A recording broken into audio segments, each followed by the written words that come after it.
Obviously great news for Republicans. They're already feeling very emboldened by this upcoming cycle. So they're feeling pretty good about their chances, obviously, about taking West Virginia, pretty much 100% for them. But yeah, I think, Democrats that I'd spoken with had seemed very sure that Manchin was going to run again. That was a different story when I spoke to people in West Virginia.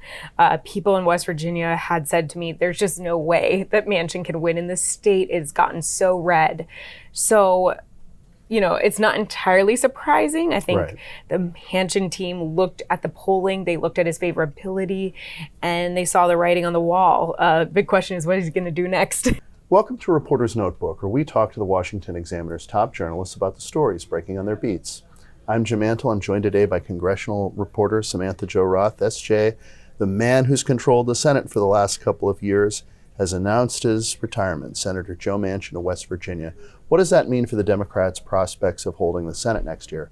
Well, that certainly is something that they're going to have to think about. West Virginia was a state that they really could only win with Manchin running in that seat. So, that is a definite loss for them. It was already probably, Manchin was one of their most endangered incumbents anyway. So they knew this. The good news for Democrats is they don't have to spend as much money now in West Virginia, so they can reallocate some of those resources to some of these incumbents that really need help, like Sherrod Brown in Ohio, as well as John Tester in Montana.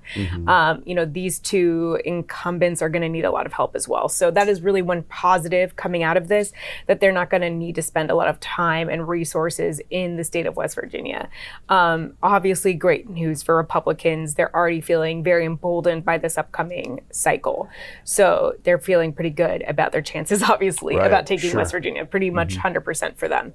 But yeah, I think, Democrats that I'd spoken with had seemed very sure that Manchin was going to run again.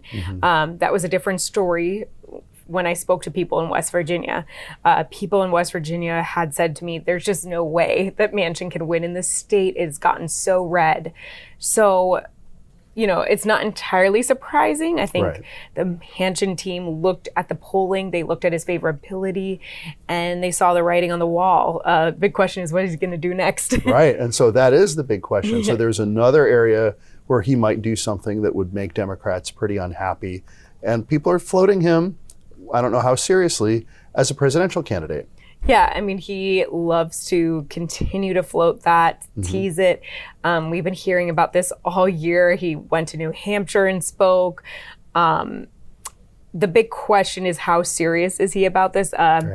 Manchin is somebody who does enjoy attention. He does know how to work the media very well.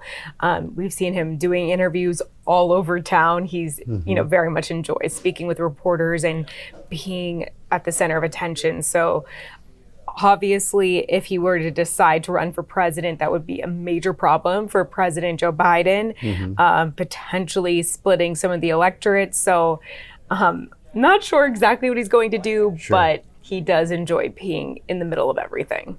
So there's another sort of kind of Democrat who has given Democrats in the Senate a lot of sort of stress over the last couple of years, and that's Senator Kyrsten Sinema. What do we know about that race? She hasn't really said what she's going to do yet, has she? Yeah, this is a big unknown. And honestly, I think the Arizona race is probably going to be one of the most interesting this entire cycle. She has not said what she's going to do. And there's some real questions whether she's actually going to run or not. Some folks say, look at her fundraising. She's gearing up for a run. But then there was some recent polling that was just released. And it shows Sinema, who would be running as an independent, Ruben Gallego, congressman who is running as a Democrat, and obviously Carrie Lake, the Republican candidate. So it shows Gallego up by a significant amount, followed by Lake and then Sinema at the end. So a lot of people are looking at this saying, how exactly can Sinema say she's going to win? How is she going to court the vote that she needs when she's, in third place? So that is something we're going to watch very, very closely. it would be very interesting to see a three-way race in Arizona, Right. especially such a battleground. Really not a state where you can say people are Republican or Democrat. They really are somewhere in the middle.